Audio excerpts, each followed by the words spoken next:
Vamos começar com o tema do nosso programa. Estou aqui com a Camila, ela é psicóloga, né, Camila?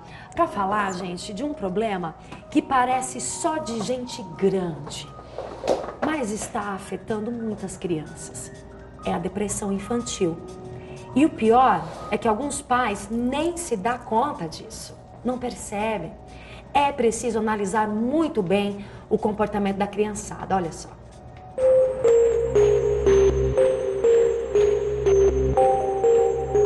Um universo onde tudo parece mágico e alegre. Na perspectiva de quem é adulto, a infância é a melhor etapa da vida. Fica difícil acreditar que, bem nesta fase, o número de casos de depressão aumenta. Pelo menos 20% das crianças do mundo têm algum transtorno psiquiátrico.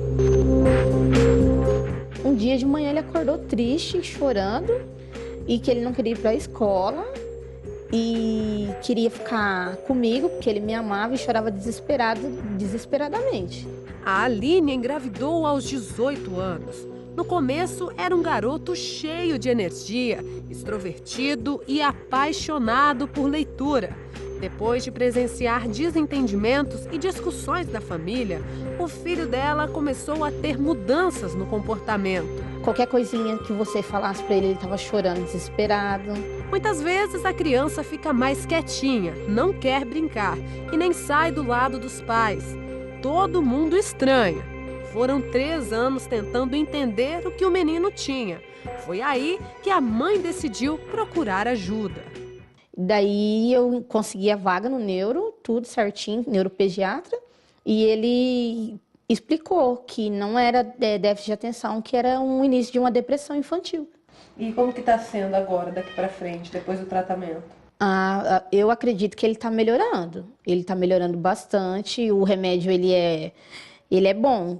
Ele não deixa a criança atordoada, nem zonza. É um remédio normal. A criança vai ter uma vida normal. Histórias como a do Aline são mais comuns que a gente imagina. Segundo a Organização Mundial de Saúde, os casos de depressão infantil dobraram e chegam a 10% entre crianças de 6 a 10 anos de idade.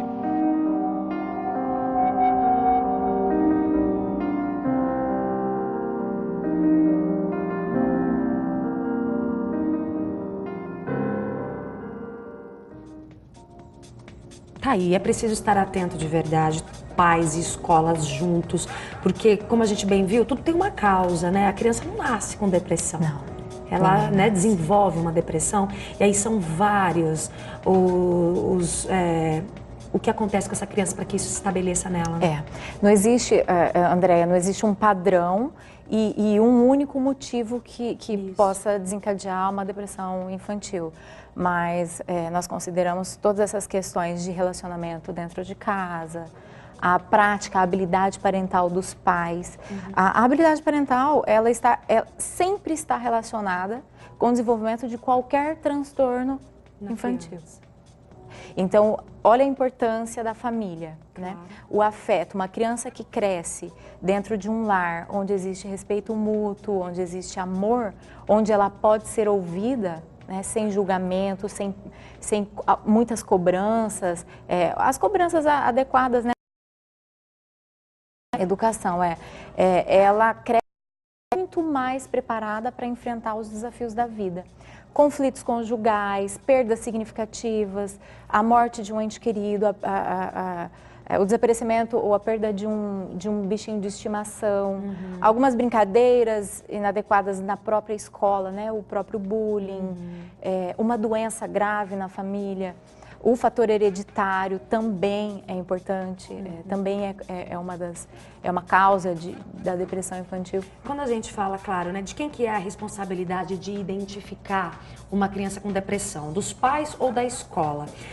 É claro que eu acredito sempre num trabalho em conjunto, porque às vezes uma família doente né, um pai ou uma mãe com problemas de depressão, não enxerga a situação do filho, e aí a escola que vai dar um primeiro sinal, um terceiro, alguém de fora, alguém da família. Ou um cuidador, né? A pessoa que seja responsável. A função não é da escola, mas a escola é ativa nesse processo. Claro que é, né? A escola, ela também pode ajudar. Só que a responsabilidade é dos pais, né? Nós que somos responsáveis por ajudar a criança a se desenvolver de uma forma global, né? Então, a responsabilidade não é da escola, mas a escola ajuda sim. Ela vai dar um primeiro sinal que aquela criança está diferente das outras. Até porque a convivência, um dos sinais da depressão é o afastamento social. Então, na escola, essa criança vai apresentar alguns sinais, alguns sintomas da depressão infantil. Aí a professora vai falar lá com o papai, com a mamãe, se está acontecendo algo dentro de casa, o que pode ser. Aí talvez, né, Camila, você como psicóloga deve receber isso no seu consultório, né, muito. Que o tratamento às vezes não é nem com a criança, ou também com a criança, mas os pais precisam de ajuda psicológica, porque está uma família doente. Também, uma das etapas do tratamento para a depressão infantil ou para qualquer outro tratamento com a criança tem a fase de orientação aos pais. Então, esses pais também precisam de ajuda. Esses pais também precisam rever algumas questões.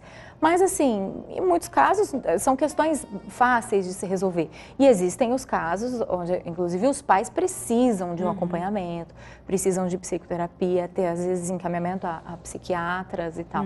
Então, existe essa necessidade.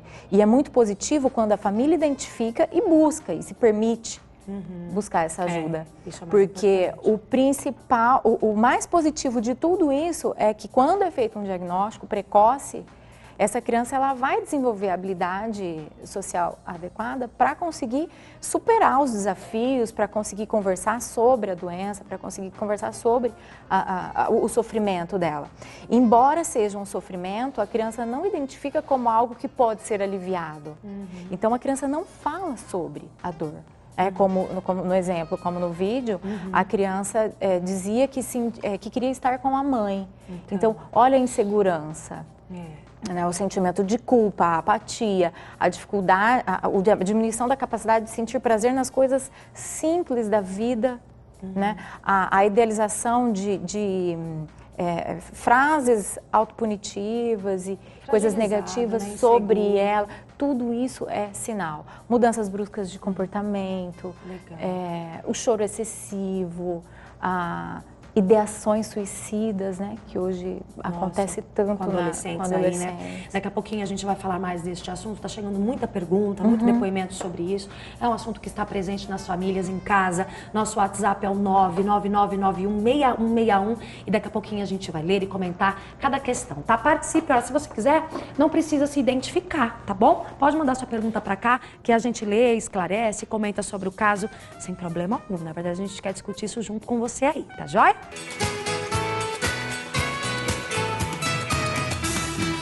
Mas agora eu converso aqui com a Camila Meneghetti, porque o assunto em destaque hoje aqui é a depressão infantil, como que as famílias podem identificar, o trabalho em conjunto junto com a escola para realmente tirar as crianças desse sentimento tão triste. A gente tem muitas perguntas, Camila, que chegaram, claro, faz parte da vida das pessoas. Vamos respondê-las a partir de agora no nosso WhatsApp, que é o 999916161. Vamos lá, pode colocar a primeira pergunta. É a Jéssica. Olha, eu tenho um menino de 3 anos e de uns tempos pra cá, olha, 3 aninhos, tudo que fala ele fica muito nervoso, ele joga as coisas em cima da gente, range os dentes, treme. Eu queria saber se isso pode ser um indício de uma depressão ou de qualquer outro transtorno, não é, Camila? Jéssica. Jéssica, isso aí não é não é só isso, né? Então existe um grupo de sinais, um grupo de sintomas que nós devemos estar atentos. Algumas características são comuns da fase de desenvolvimento da infância. Outros não são comuns. Com 3 anos é natural que uma criança faça birras, mas isso não pode se estender muito. Então tem que ficar atento e observar os outros sinais. outros sintomas, outras questões que talvez estejam chamando muita atenção e que isso está fugindo, está desconfortável para a família. Então vamos descobrir, vamos avaliar, vamos procurar ajuda. Essa coisa da birra, né, que a gente acabou de dizer, é algo assim, a gente que é mãe, é complicado passar essa fase, mas uma dica, né, Camila, que você possa dar para quem está em casa, como que os pais reagem à birra? Porque às vezes a birra é assim para pior, né? Assim em lugares públicos. Nós temos que ter muito bem claro, a sociedade precisa entender que quem mais quer que um filho não faça birra são os pais. Ótimo. Então não adianta o olhar, né? Olhar torto, achar que o pai e a mãe não estavam fazendo nada, porque existe uma energia, existe uma disposição de todo mundo para isso não acontecer.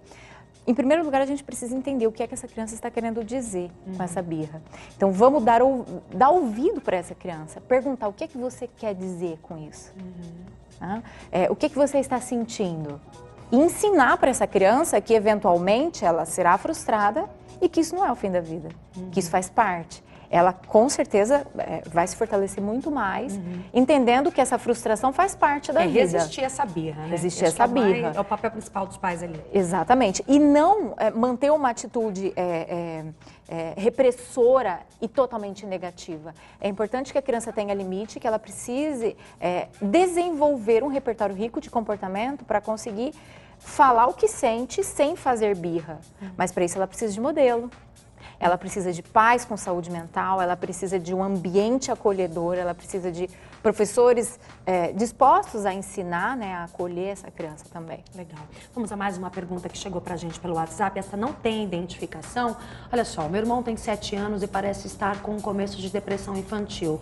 Ele chora por qualquer coisa, grita o tempo todo, fica dizendo que ele não serve pra nada. Recentemente perdemos o nosso avô. O que devemos fazer? Conversar.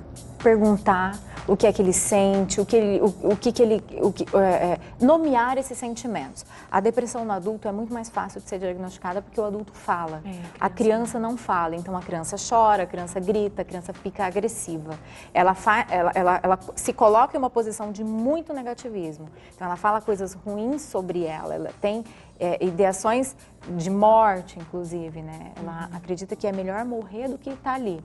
Então, nesse caso, com 7 anos, uma criança com 7 anos, ela já consegue falar um pouquinho mais sobre os sentimentos. Então, nós precisamos identificar quais são os sentimentos que esse menino tem e a perda do avô geralmente causa uma tristeza, mas existe aquilo que a gente chama de flutuação normal do humor e existe a depressão infantil.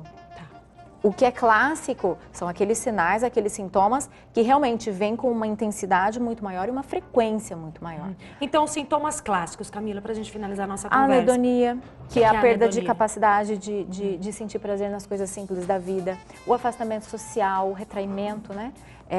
A autopunição. Então, quando a criança começa a se machucar, quando ela se sente culpada, quando ela sente que não presta, que não vale para nada, que ninguém a ama, que ninguém gosta de estar com ela. Quando não existe respeito na casa, né, um respeito mútuo, inclusive por aquela criança. O choro excessivo, a perda de peso, as dificuldades de sono. Interação com as outras crianças, brincar e etc. No colégio, a diminuição de desempenho escolar. Na escola, né? Aí que a gente fala mais uma vez da importância desse trabalho conjunto da família, junto com a escola e buscar ajuda. Obrigada, Camila. Nada, André. Né? Obrigada tem que buscar a você. ajuda, tem que cuidar, porque toda família merece, né?